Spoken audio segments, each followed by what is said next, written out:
చాలా సందర్భాల్లో నేను చాలా పెద్ద పెద్ద వారిని, శంకరాచార్యులు లాంటి వాళ్ళు, పెద్ద పెద్ద పీఠాద్భుతుల్ని కలిశాను. కానీ ఎప్పుడు కూడా మానసికమైన తృప్తి కలగలేదు. మనసులో ఏదో ఆందోళన ఉండేది. ఎన్నోసార్లు దేవుడు ఎవరు అని అడిగిన సందర్భాలు ఉన్నాయి. ఎంతో మందిని సరిగ్గా చెప్పలేకపోయారు. ఒకసారి ఒక సాధువు గారు వచ్చారు నా దగ్గరికి. ఎందుకు వచ్చారు మీరు అన్నారు. కొండ మీద నీళ్లు లేవండి, మీరు అనుకుంటే మాకు నీళ్ళు ఇస్తారు. నీళ్లు సరే, పాపం పుణ్యం ఏంటని అడిగాము. పాపానికో అకౌంట్, పుణ్యానికో అకౌంట్ ఉంటుందండి. ఏ అకౌంట్ బ్యాలెన్స్ ఉంటే ఆ అకౌంట్ ప్రకారం తీరిపోతుందండి అన్నాడు. అకౌంట్ ఎవరు మెయింటైన్ చేస్తారన్నాను. దేవుడు మెయింటైన్ చేస్తాడండి అన్నాడు. నేను కొన్ని ప్రశ్నలకి తృప్తికరంగా సమాధానం ఇవ్వనప్పటికీ నేను ఆయనకి కొండ మీదకి పైప్ లైన్ వేయించి ఆశ్రమానికి నీళ్ళు ఏర్పాటు చేశాను. ఎందుకు చెప్తున్నానంటే, నేను ఎవరికి వ్యతిరేకం కాదు. యేసు ప్రభు అన్నాడు, చక్కని మాట చెప్పాడు. నా ప్రసంగాలు అందరూ వింటారు. ఈ రోజుకి నా గృహలో 600 మంది, రోజు నా ఆత్మీయ లేవాళ్ళలో 200 మంది యేసు ప్రభులో లేవాళ్ళే వింటారు నా మాట. ఎందుకంటే నేను ఎప్పుడు ఎవరిని విమర్శించడం కానీ ద్వేషించడం లాంటి పనులు చేయను. యేసు ప్రభు అన్నాడు, మీరు మీకు తెలియని దానిని ఆరాధించువారు, మేము మాకు తెలిసిన దానిని ఆరాధించువారు. దేవుని స్తోత్రం. ఒకప్పుడు దేవుడు ఎవరో నాకు తెలియదు, ఇప్పుడు దేవుడు ఎవరో నాకు తెలుసు. కొంతమందికి దేవుడు ఎవరో తెలియదు, కొంతమందికి తెలుసు. అయితే తెలిసిన వారు తెలియని వారికి చెప్పాల్సిన బాధ్యత ఉంది. అదే సువార్త. మత మార్పిడి వలన ప్రయోజనం ఏముండదు, మనసు మార్చుకోవటం వల్లే ప్రయోజనం ఉంటుంది. ఒకవేళ మనం యేసు ప్రభు దగ్గరకు వచ్చినంత మాత్రాన పరలోకి వెళ్ళిపోతాం అనే భ్రమ పుట్టింది. యేసు ప్రభులోకి వచ్చిన వారు మంచివారుగా ఉండేవారే పరలోకం వెళ్తారు. దేవునిస్తూ చెడ్డ పనులు చేసేవాళ్ళు, అబద్ధాలు ఆడేవాళ్ళు, మోసం చేసేవాళ్ళు అందరూ. యేసు ప్రభువు నమ్ముకోని వారిలో మంచివారు ఉన్నారు. వాళ్ళ గురించి పౌలు చెప్పాడు. వాళ్ళకి యేసు ప్రభు ఎవరో తెలియదు, కానీ వాళ్ళు యేసు ప్రభు సిద్ధాంతాన్ని పాటిస్తున్నారు కనుక వాళ్ళకు కూడా దేవుడు రక్షణిస్తాడు అన్నాడు. దేవుని స్తోత్రం. కూలంకషంగా ఓవరాల్గా మనం చూస్తే మనం చూస్తే కనుక మనం తెలుసుకోవాల్సిన ప్రాధాన్యమైన విషయం ఏంటంటే మంచితనం. అంటే చెప్పండి, మంచితనం. చెడ్డవాడు దేవుడు లోకానికి వెళ్ళలేడండి. ఎక్కడున్నా ఎలా ఉన్నా మంచితనం అనేది మొదటి పీఠం, మొదటి మార్కు మంచితనం. కాబట్టి యేసు ప్రభు అట బైబిల్లో ఒక మాట ఉంది, మంచివారికి మేలు చేయను. దేవుని స్తోత్రం. ఇప్పుడు యేసు ప్రభువు నమ్ముకొని మంచితనం లేకపోతే ఏం ప్రయోజనం అండి? అబద్ధాలు ఆడటం వల్ల ప్రయోజనం ఏంటి? తప్పు చేయటం వల్ల ప్రయోజనం ఏంటి? మోసం చేయటం వల్ల ప్రయోజనం ఏంటి? యేసు ప్రభు రక్షించిన వారిలో ఎలాంటి వారు అంటే దొంగలు, వ్యభిచారులు, మోసగాళ్ళు, రోగగ్రస్తులు, తృణీకరింపబడిన వారు, ఇలాంటి వాళ్ళందరినీ ఎన్నుకున్నాడు. ఎన్నుకుని వారితో మాట చెప్పాడు. ఉదాహరణకి వ్యభిచారం చేస్తున్న స్త్రీతో అన్నాడు, అమ్మ నువ్వు ఆ పని చేయటం వల్లే కదా అందరూ నేను రాళ్లతో కొడదాం అంటున్నారు. నేను క్షమిస్తున్నాను, ఏళ్ళకి రాళ్లతో కొట్టకుండా కాపాడుతున్నాను, ఇంకా పని చేయకు అన్నాడు. దేవుని స్తోత్రం. ఒక ఆయన సహోదరుడు సువార్త చేసుకుంటూ వెళుతున్నప్పుడు కడప ఆ చుట్టుపక్కల ప్రాంతంలో రోడ్డు మీద ఒక 4 అమ్మాయిలు నిలబడ్డారు. వాళ్ళు లారీ వాళ్ళు, వాహనాల వాళ్ళతో వ్యభిచారం చేస్తారు. రాత్రుళ్ళు రోడ్ల పక్కన నిలబడి ఉంటారు. వాళ్ళ దగ్గర ఆగాడు. అమ్మా ఇలా రండి, మీరు చేస్తున్న పని ఏంటమ్మా? దేవుడు మీలాంటి వాళ్ళ కోసమే సెలువులో చనిపోయాడు. తల్లి మీరు నరకానికి వెళ్తారు, ఇలాంటి పని చేయకూడదమ్మా అని చెప్పి కూర్చోబెట్టాలని ఒక గంట సేపు సువార్త చేస్తే ఆ టీవీలో చూపిస్తున్నాడు, వాట్సాప్లో, యూట్యూబ్లో. నలుగురు కూడా ఆ రోజు నుంచి వాళ్ళు చేస్తున్న పని మానేసి ఇంటికి వెళ్ళిపోయారు. దేవుడు మనం ఒక చెడ్డ మనిషిని మంచివాడిగా మార్చడానికి సువార్త ఉపయోగపడాలి. పాపముల నుండి మంచితనంలోకి తీసుకురావాలి. ఆ మంచి చేయటానికి యేసు ప్రభు లోకానికి వచ్చాడు. తర్వాత జన్మ పాపము, కర్మ పాపం. జన్మ పాపం అంటే మన తరతరాల నుంచి మన మీద వస్తున్నటువంటి పాపము, శాపము, మరణము. మొట్టమొదట మనందరికీ ఆది పురుషుడైన ఆదాము, అతని భార్య పాపం చేశారు. పాపం అంటే దేవుడు మాట వినలేదు, శాపం వచ్చింది. ఆ శాపం యేసుక్రీస్తు వరకు కొనసాగుతూ వచ్చింది. తర్వాత దేవుడు ఏం చేశాడంటే స్వయంగా ఆయన యేసుక్రీస్తుగా మానవుడిగా లోకానికి వచ్చి ఆ శాపం తీసేయడానికి ఆయన చనిపోయాడు, సెలువులో మరణించాడు. ఒక మనిషి ద్వారా పాపం వస్తే ఒక మనిషి ద్వారా విడుదల వచ్చింది, దేవునిస్తుంది. కాబట్టి యేసు ప్రభు ద్వారా మనకి విడుదల వచ్చింది. దేనికి విడుదల వచ్చిందంటే జన్మ పాపానికి, కర్మ పాపానికి. ఎలాగ విడుదల వచ్చిందంటే జన్మ కర్మ పాపానికి జాగ్రత్తగా వినండి. ఆయన జన్మలో పాపం లేదు, అంటే భార్యాభర్తల కలయిక వల్ల పుట్టలేదు. ఆయన దేవుని ఆత్మ ద్వారా పుట్టాడు, అంటే జన్మ పాపం లేదు. కర్మ పాపం అంటే పుట్టినకాడి నుంచి చేసే పాపం, అవి కూడా ఆయన చేయకుండా జీవించాడు కనుక జన్మ కర్మ పాపములు లేని వ్యక్తి రక్తం ద్వారా జన్మ కర్మ పాపములున్న మనిషికి విడుదల ప్రకటించాడు. హల్లెలూయా. యేసు ప్రభుని ఎందుకు నమ్ముకోవాలంటే ఇన్ని పురాణాలు చదివింది నేను, ఇంత పూజలు చేసింది నేను, ఇన్ని పాటలు పాడింది నేను, ఇంత లోతుగా అధ్యయనం చేసింది నేను యేసు ప్రభుని నమ్ముకోవటానికి కారణం ఒక్కటే, నా జన్మ కర్మ పాపాల నుండి విడుదల పొందడం కోసం. అదే ఈరోజు మీకు చెప్పేది అదే. ఇప్పుడు అనారోగ్యాలు తగ్గటానికి ప్రభు దగ్గరికి రాకూడదండి, తగ్గొచ్చు తగ్గకపోవచ్చు. అలాగే ఏదో ఆస్తులు వస్తాయని దేవుడి దగ్గరికి రాకూడదండి. అలాగే ఏదేదో పిల్లలు పుడతారని ఏదో రకరకాల సమస్యల గురించి దేవుడి దగ్గరికి రాకూడదండి. దేవుడి దగ్గరికి రావాల్సిన అవసరం ఏంటంటే పాపం కడుక్కోవటానికి రావాలి. హల్లెలూయా. పాపం కడగటానికి ఏ రక్తం పనిచేయదండి, పరిశుద్ధ రక్తం కావాలి. ఆ పరిశుద్ధ రక్తమే యేసు ప్రభు.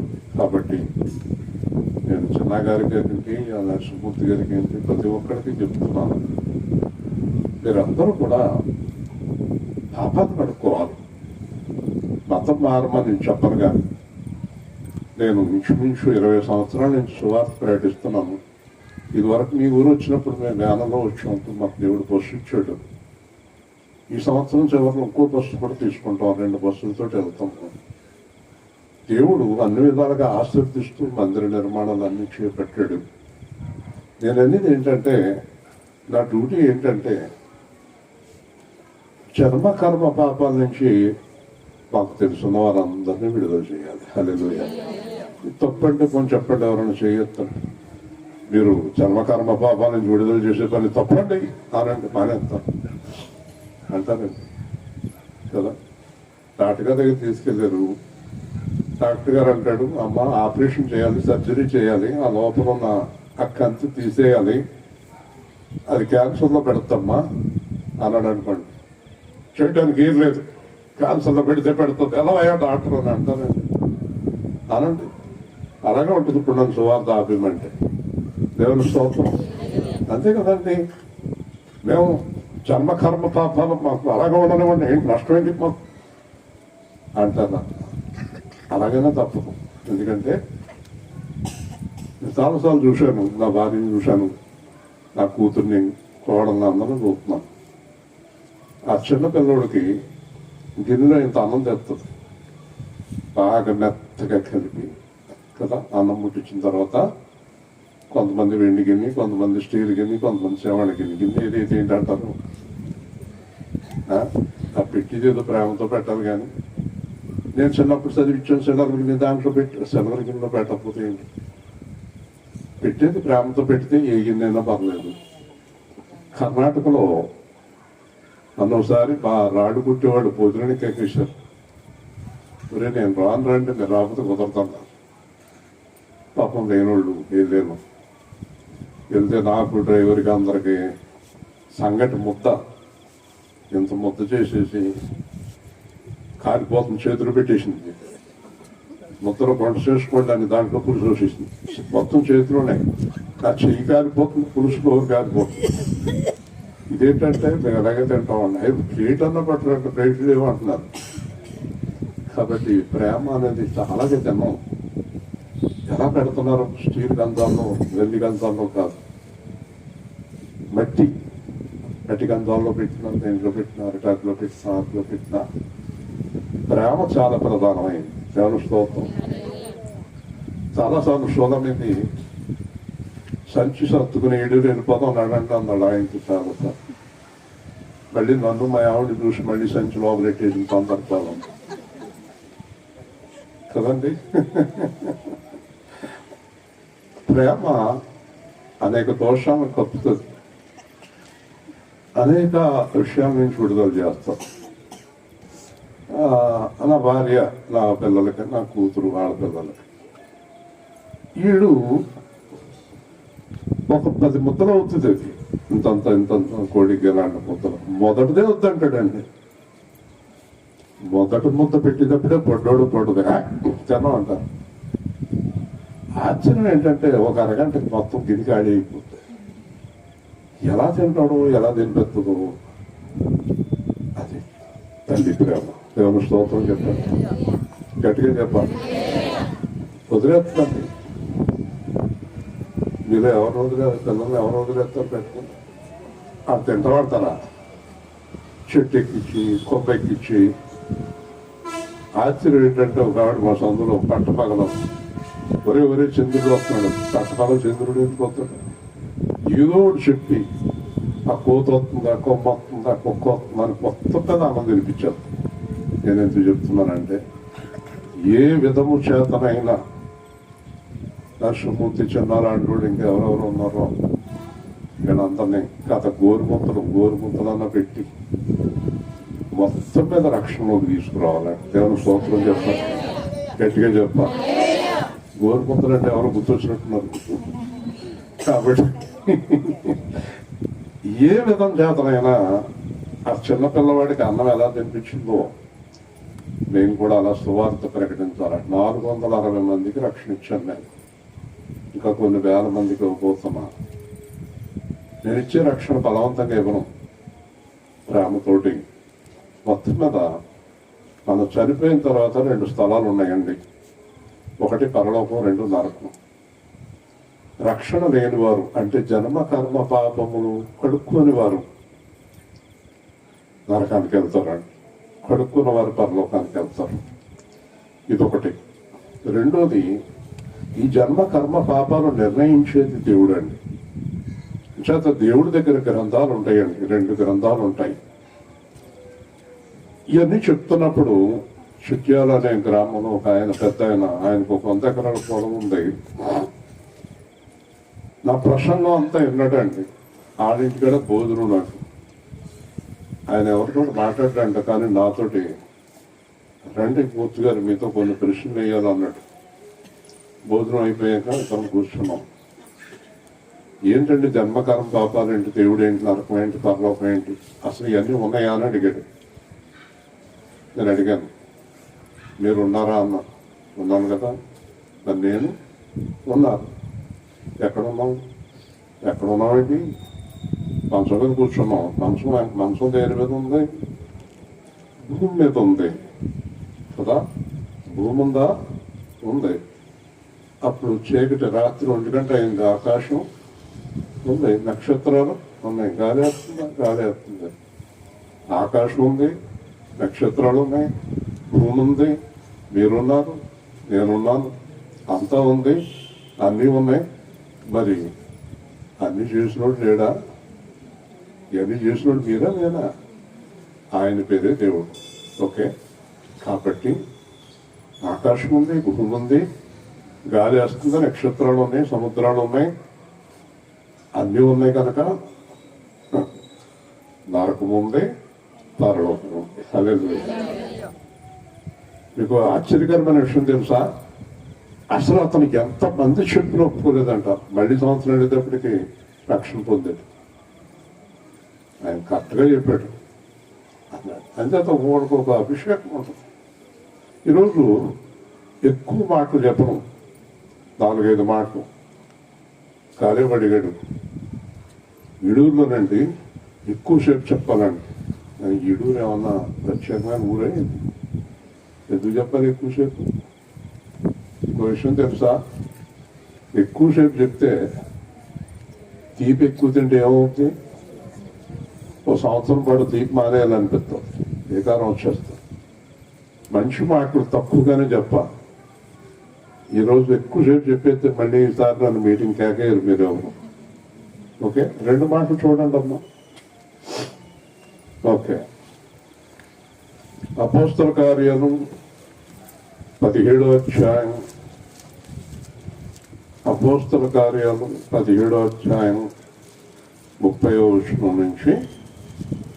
మీరందరూ బైబిల్ గ్రంథాలు ఉన్నవారు తీస్తే 120వ పేజీ. కొద్దిసేపు జాగ్రత్తగా విందాం.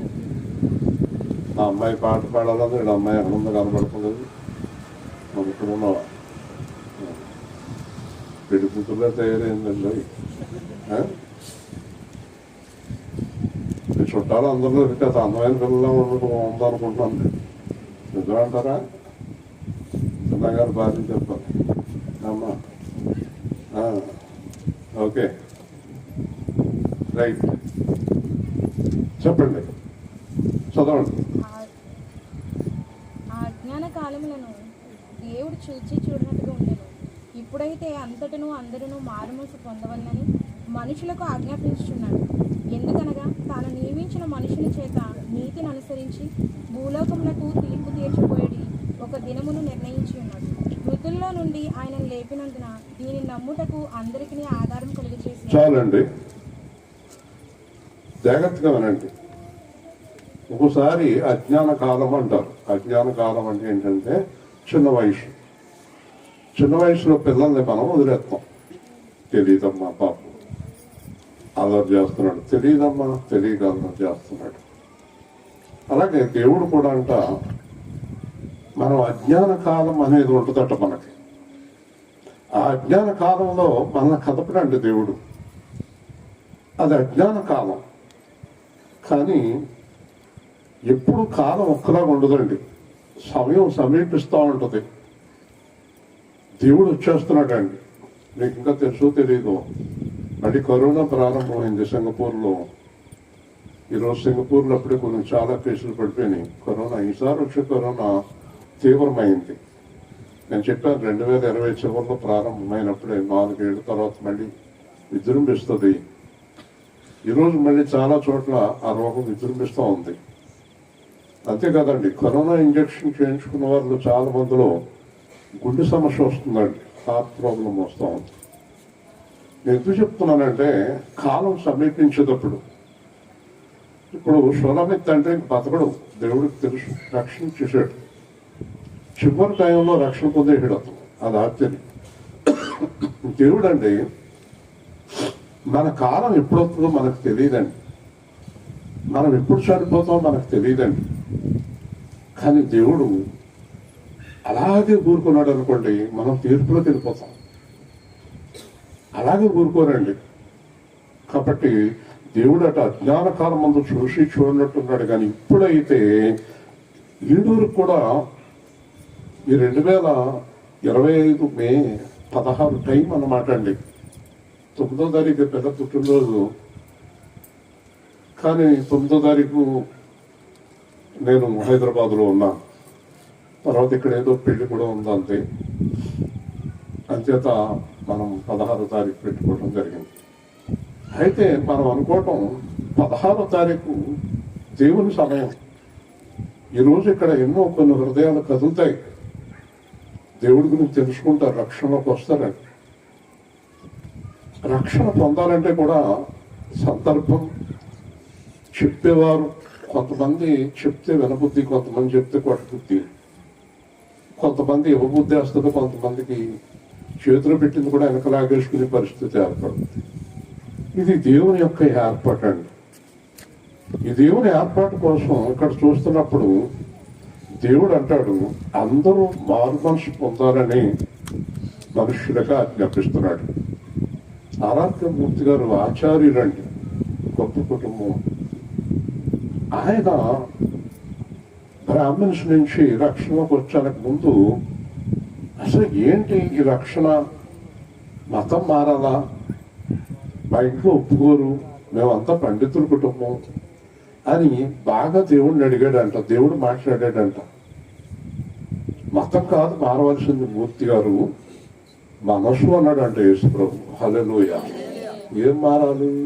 మతాలు మారిన చాలా మందికి మనసు మారలేదు, అయ్యే పనులు. అంతకుముందు యేసు ప్రభులోకి రాకముందు ఏం చేశారో వచ్చాక అయ్యే పనులు. అలాంటి వారు దేవుడికి అక్కర్లేదండి. మనసు మార్చుకోవాలి. ఏమని మార్చుకోవాలి? మనసు ఏ విధంగా మార్చుకోవాలి? మనసుకి కేంద్ర బిందువు ఏంటి? ఉదాహరణకి పిల్లల్ని మీరు హెచ్చరిస్తూ ఉంటారు. మీ పిల్లవాడు జతకు ఒక పిల్లవాడు వస్తాడు, ఆ పిల్లవాడికి 100కి 80-90 మార్కులు వస్తాయి, మీ పిల్లవాడికి 40 మార్కులు వస్తాయి. అప్పుడు మీరు అంటారు, ఒరే ఇద్దరు జతగా ఉన్నారు, వాడికి 80-90 మార్కులు వస్తున్నాయి, నీకు 40 మార్కులు వస్తున్నాయి, ఆయన చూసి నేర్చుకోరా అంటారు. దేవుని స్తోత్రం. అలాగే లోకమంతా కూడా ఒక ఆయన చూసి నేర్చుకోమని దేవుడు చెప్పాడు. ఎవరు చూసి నేర్చుకోవాలండి అంటే కనుక ఆయన కుమారుడైన యేసుక్రీస్తుని చూసట నేర్చుకోవాలంటే ఏమి నేర్చుకోవాలండి?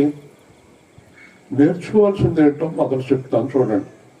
మొదట కావాల్సింది దైవభక్తి, దేవుని యందు భక్తి. 2 దేవుని యందు భయం. రెండోది ఏంటండి? దేవుడు అంటే భయం. 3వది ప్రేమ. చెప్పండి, ప్రేమ. ప్రేమ అంటే శత్రువుల్ని, మంచోడిని, చెడ్డోడిని అందరినీ సమానంగా ప్రేమించాలి. హల్లెలూయా. ఒకవేళ మీ ఇంట్లో పెళ్ళి అనుకోండి, మీరు సుఖలే కట్టుకుని ఎవరింటికి వెళ్తారు? మీకు బాగా కావాల్సిన వాళ్ళు ఇంటికి వెళ్తారు. కానీ యేసు ప్రభు ఏమంటాడు తెలుసా? మిమ్మల్ని బాగా తిట్టి మీరంటే అసలు పడనోళ్ళు ఇంటికి పోతారు, శుభ్రంగా పెట్టుకెళ్ళమంటాడు. వాళ్ళు పెళ్లికి వస్తారో రారో, మీరు వెళ్ళండి, సందర్భంగా కలవండి, అందరినీ ప్రేమించండి. అందరినీ మా అబ్బాయి పెళ్లికి మా చుట్టాల అమ్మాయి వచ్చింది, అందరూ ఆశ్చర్యంగా చూశారు. అది కారు ఎక్కున్నది దర్జాగా పెళ్లికి వచ్చింది. ఇంతకే అమ్మాయి ఎవరో తెలుసా?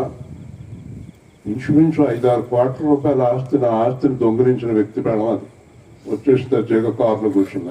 దిగు అనలేదు, శుభ్రంగా వచ్చి కూర్చుని ఫోన్ చేసేది. మనం ఏం చేస్తాం? కాబట్టి శత్రువుని ప్రేమించాలి, భక్తి ఉండాలి, భయం ఉండాలి, ప్రేమ ఉండాలి, యథార్థత ఉండాలి, ఎదుటి వారిని క్షమించే మనసు ఉండాలి, పాపం చేయకూడదు, మోసం చేయకూడదు.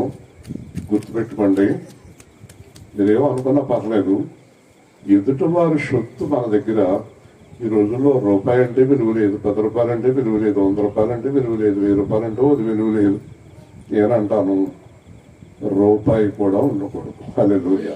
ఎదుటివారి డబ్బు మన దగ్గర 1 రూపాయి కూడా ఉండకూడదండి. హైదరాబాద్లో మొన్న మా అబ్బాయి, మా కొడుకు అందరం కలిసి తిరిగాం. ఒక 6 రోజులు కారులో వేసుకుని సరదాగా తిరిగినప్పుడు మా అబ్బాయిని నేను కూడా తీసుకెళ్ళను. ఆడేదో గొడవలో పోతాను, నేను ఏదో గొడవలో పోతాను. చూస్తే కనుక నన్ను నాన్నగారు ఏంటి అనుకుంటాడు. సరే, ఒకటి 39 రూపాయలండి. కాలేపు కూడా వినాలి బాగా. టీ 39 రూపాయలండి.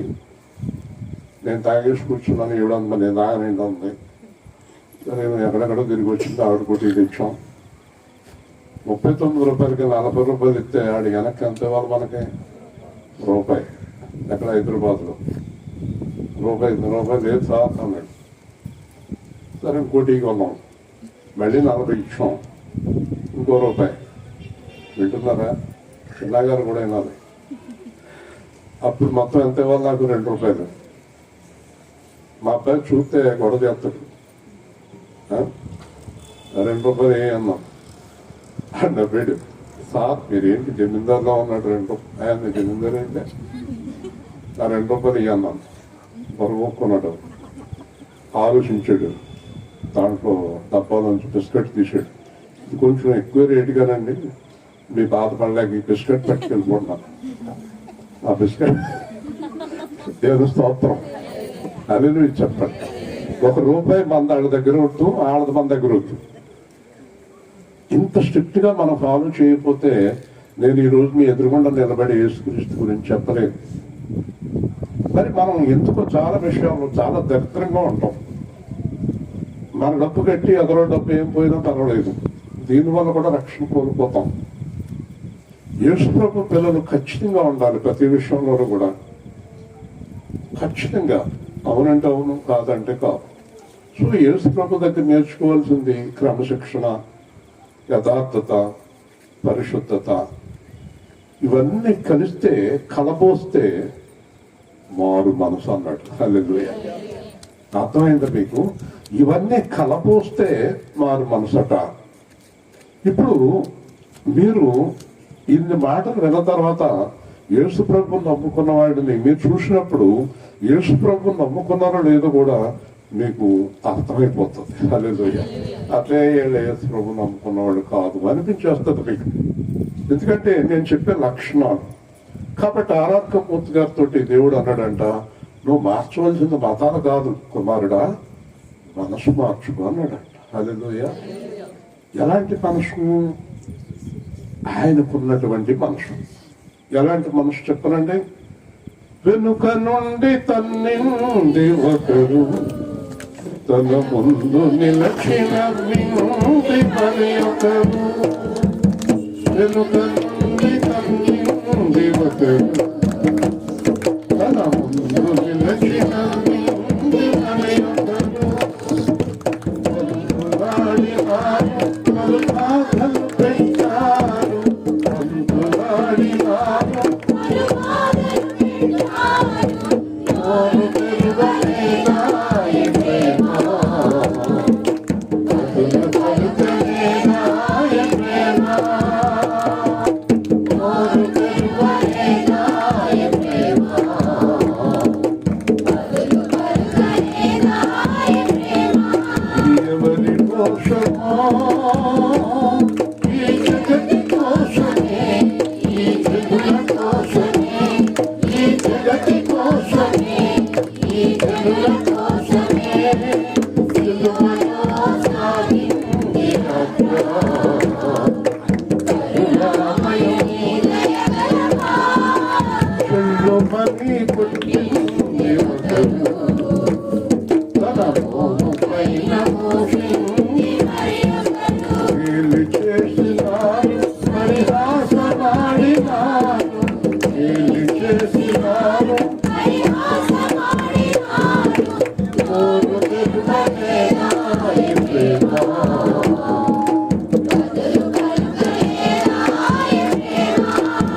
ఏం చేస్తున్నా మాట్లాడకుండా ఆడ క్షమించమన్నాడు అంతే.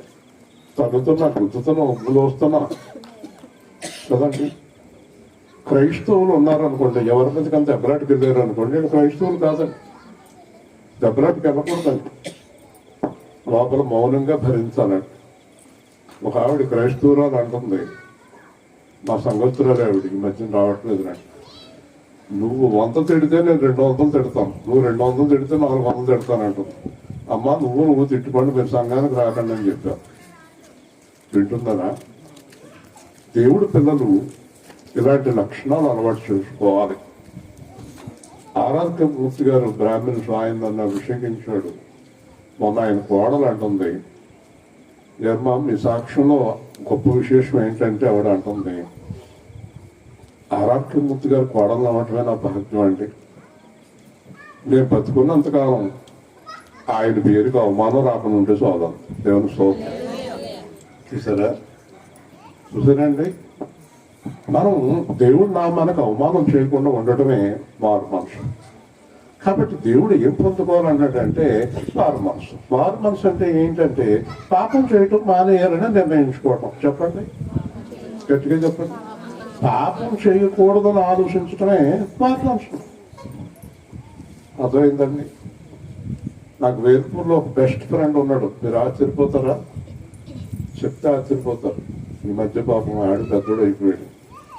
ఆచారి రావులగుడిలో పోదారి, చిన్నప్పటి నుంచి స్నేహితులు చేస్తున్నాం. ఆశ్చర్యం కదా మీకు. ఓ రోజుని మా ఇంటికి వచ్చేవాడు అందరూ అంటారు, ఒరే నువ్వు ప్రభుని నమ్ముకుంటా వెళ్ళిపోతున్నావా ఆడింటికి. నేను వాళ్ళ ఇంటికి వెళ్ళేవాడిని. నువ్వు వాళ్ళ ఇంటికి వెళ్తానండి మారిపోతావా? అయితే మేమిద్దరం మతానికి మించిన హృదయంలో స్నేహం కలిగిన వారు. దేవుని స్తోత్రం. అయితే ఒక రోజున ఆడితోటి అన్నాను, రై నువ్వు ఒక పోదారివి, నేను ఒక పోదారిని అన్నాను. ఎలాగన్నాడు, నువ్వేమో ఎదురుకుండా ఉన్న బొమ్మకి ఆరాధన చేస్తున్నావు, నేనేమో నన్ను చేసినోడికి చేస్తున్నాను అన్నాను. హల్లెలూయా. నేను దెబ్బ కొట్టినట్టు ఉన్నావు. దెబ్బ ఏం పట్టలేదు, యథార్థం చెప్పాను. కాబట్టి మనం ఒక మనిషిని కోపంతో, ద్వేషంతో, అసూయతోటి, ఇప్పుడు ఈడూరులో అందరి దగ్గరికి తిరిగి రక్షణ పొందకపోతే మీరు నరకాన్ని పోతారంటే, పోతాం నరకానికి ఎలవయ్యా అంటారు.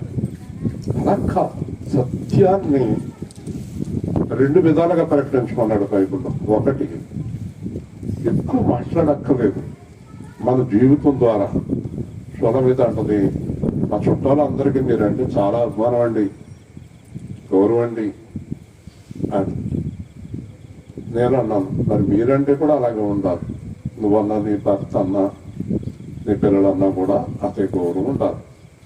ఒకవేళ నా మీద గౌరవం ఉండి మీ మీద గౌరవం లేకపోయినా అది నా మీద గౌరవం లేనట్టే. మీరు కూడా దాన్ని నిలబెట్టుకోవాలి. ఇది ఎప్పుడు నేను బోధిస్తూ ఉంటాను.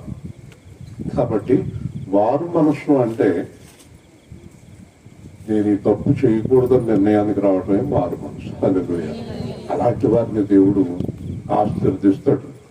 కాబట్టి తాను నియమించిన మనుషుని చేత నియమితులను అనుసరించి భూలోకమైన తీర్పు తీర్చిపోయే దినం. గుర్తుపెట్టుకోండి, యుద్ధాలు వస్తున్నాయి. పాకిస్తాన్ యుద్ధం ఆగలేదండి, ఇంకా జరుగుతుంది. ఊరికి పైకి మాట్లాడుతున్నారు కానీ శత్రువులు కొంచెం ఉన్నారండి. ఏ రోజునైనా ఏదైనా జరగచ్చు. మొన్న హైదరాబాద్లో మేము ఉన్నప్పుడు అందరూ బయటెట్టారు. మా మనవడికైతే ఏకపోయింది, రేట్లేరు అంటాడు వాడు. చీకటిగా ఉండాలి, లేకపోతే బాంబులు వేసేస్తారని.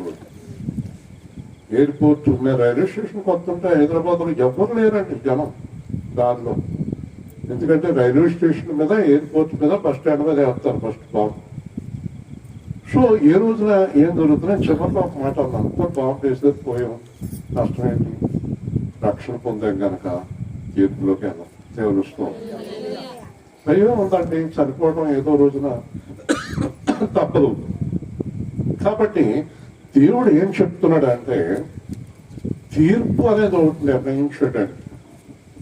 ఆ తీర్పు ఎలా ఉంటుందంటే, ఉదాహరణకి నేను వచ్చి మీకు సువార్త ప్రకటించాను, అమ్మ జన్మ కర్మ పాపాల నుంచి విడుదల పొందండి. మీరు కొందరు నమ్మారు, మైకులు విన్నారు, నమ్మారు, రక్షణ పొందారు. ఒకవేళ రక్షణ పొందలేదు, ఏదో ఈయన ఇలాగే చెప్తాడు, కొంచెంసేపు 4 మాటలు వినేసి భోజనం పెట్టి పంపేద్దాం అని కొంతమంది అనుకోవచ్చు. కానీ మరణించిన తర్వాత మనందరం దేవుడి దగ్గరికి వెళ్ళి నిలబడాలండి, ఎవరైనా సరే ప్రపంచంలో. అప్పుడు దేవుడు అడుగుతాడండి, 2025 మే నెల 16వ తారీఖున నా సేవకుడు మీకు రక్షణ పొందమని చెప్పాడండి. పొందలేనే. ఇలాంటి ప్రశ్నలు వస్తాయండి. తీర్పు అనేది చాలా ముఖ్యమండి. గవర్నమెంట్ అంటుంది మనకి, మీరు తొందరగా ఈకేవైసీ చేయించుకోండి, కొత్త రేషన్ కార్డులు ఇస్తున్నాం, అక్కడ ఆయా సెంటర్లోకి వెళ్ళి మీ కార్డులు మార్చుకోండి, కొత్త కార్డు తీసుకోండి అంటే ఇంకొక 4-5 నెలలు ఆగిపోయి కొత్త కార్డు తీసుకోకుండా నాకు డబ్బులు ఇవ్వాలంటే పాత కార్డుకి ఇవ్వరు. మీకు తెలియదా కొత్త కార్డు తీసుకోవాలని? అలాగే దేవుడు కూడా అమ్మ రక్షణ పొందాలని చెప్పాను కదా, ఎందుకు పొందలేదు మీరు? మరి మీ పాపం అలాగే ఉండిపోయింది. ఒకవేళ మీరు పుట్టిన తర్వాత పెద్దోళ్ళు అయ్యాక ఊహ తెలిసాక ఏ పాపం చేయలేదు, చాలా మంచిది, కానీ జన్మ పాపం ఉండిపోయింది. ఆ పాపానికి కొంతకాలం మీరు శిక్ష భరించాలి. అలాగే ఎవరైతే రక్షణ పొందారో వాళ్ళకి జన్మ కర్మ పాపాలు రెండూ రద్దయిపోయినాయి. మీరు హాయిగా పరలోకం వెళ్ళిపోవచ్చు. హల్లెలూయా. చూసారండి? కాబట్టి ఈ తీర్పు తీర్చబోయే దినపు నిర్ణయించాడు. మర్చిపోకండి, ఇంకా మనం ఉండేది ఈ లోకంలో కొద్ది రోజులే. ఇంకా కొద్ది రోజులు భూకంపాలు, మళ్ళీ రోగాలు, మళ్ళీ మరణాలు, మళ్ళీ యుద్ధాలు, కరువు. ఇప్పటికే నేను మన మా అబ్బాయిని అడిగాను, ఎందుకు అసలు తొందరగా హైదరాబాద్ ఖాళీ చేయండి మీరు అన్నా. ఎందుకంటే కొన్ని వేల అంతస్తులతో బిల్డింగ్లు కట్టేస్తున్నారండి. నీళ్లు లేవండి. చాలా చోట్ల ట్యాంకర్లతో నీళ్లు తెప్పించుకుంటున్నారండి. మనకు నీళ్లు సమృద్ధిగా ఉన్నాయి. అలా వివాహం పోతే నీళ్లు లేవు, తాడేపల్లిగూడెంలో నీళ్లు లేవు, గడదవాళ్ళలో నీళ్లు లేవు, ఏలూరులో నీళ్లు లేవు. మనకున్నాయి నీళ్లు. వివాహంలో కొన్ని ప్రాంతాల్లో నీళ్లు లేవు. కైట్లూరా ఎవరు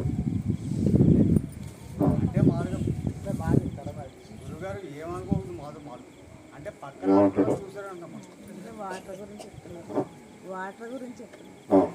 కాబట్టి చాలా చోట్ల ఈ నీళ్లు లేని ఇబ్బందులు హైదరాబాద్ లో భయంకరమైన నీటి సమస్య రాబోతాం.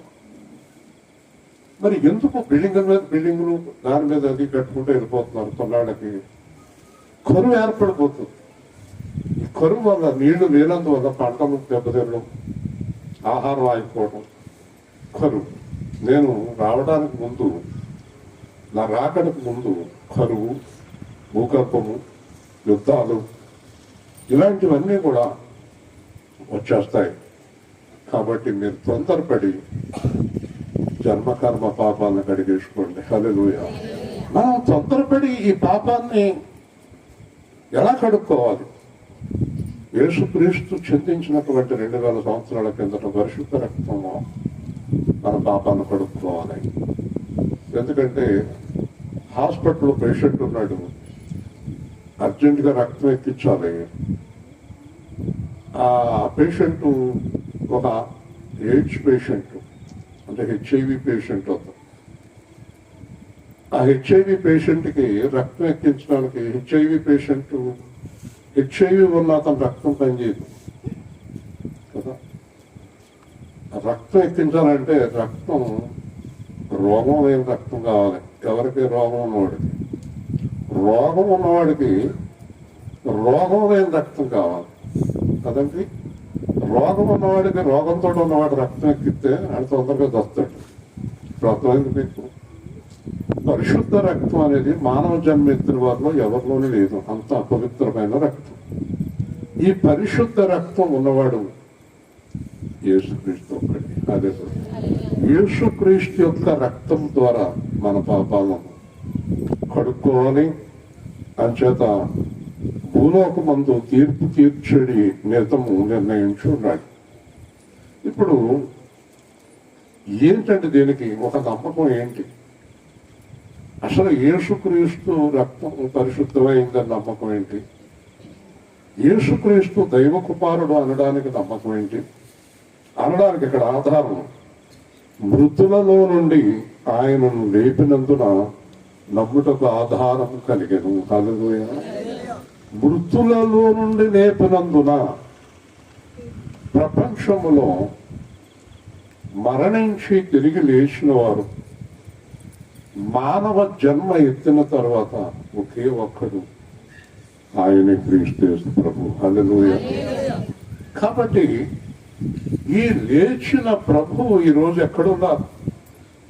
ఈయన ఎక్కడున్నాడు? ఈ సకల చరాచర సృష్టిని చేసినటువంటి దేవుని కుడిపార్శ్వాన కూర్చుని ఉన్నాడు. దేవుని పక్కన కూర్చుని ఉన్నాడు. ఏం చేస్తున్నాడు? ఏం చేస్తున్నాడు? ఇదిగో ప్రపంచమంతా ఇలాగా ప్రతి ప్రాంతంలోని సువార్త ప్రకటిస్తున్నాడు. హల్లెలూయా. సువార్త ప్రకటింప చేసి రక్షణ మార్గాన్ని తెలియజేస్తూ ఉన్నాడు. ఎవరెవరో వాడుకుంటూ ఉన్నాడు. ఇక్కడ ఈ అమ్మాయి కుటుంబాన్ని వాడుకున్నాడు. ఒక్కొక్క చోట ఒక్కొక్కరిని వాడుకుంటూ ఉంటాడు. ఇప్పుడు మీరు అందరూ నాకు పరిచయం ఈ అమ్మాయిని బట్టి, అయితే నేనెవరో మీరెవరో నేను ఎరగను. ఈ విధంగా ప్రపంచంలో ఉన్న 850 కోట్ల మందికి దేవుడు సువార్త ప్రకటిస్తున్నాడు. ఈ సువార్త కొంత కాలం తర్వాత ఆగిపోతుంది. పూర్తిగా సువార్త ఆపేస్తాడు. ఆపేసిన తర్వాత ఈ శ్రమలు బాధలు అన్ని ఎక్కువైపోతాయి, కరువు అధికమైపోతుంది. ఆ సమయంలో ఆకాశంలో హఠాత్తుగా ఆయన ప్రత్యక్షం అవుతాడు. హల్లెలూయా.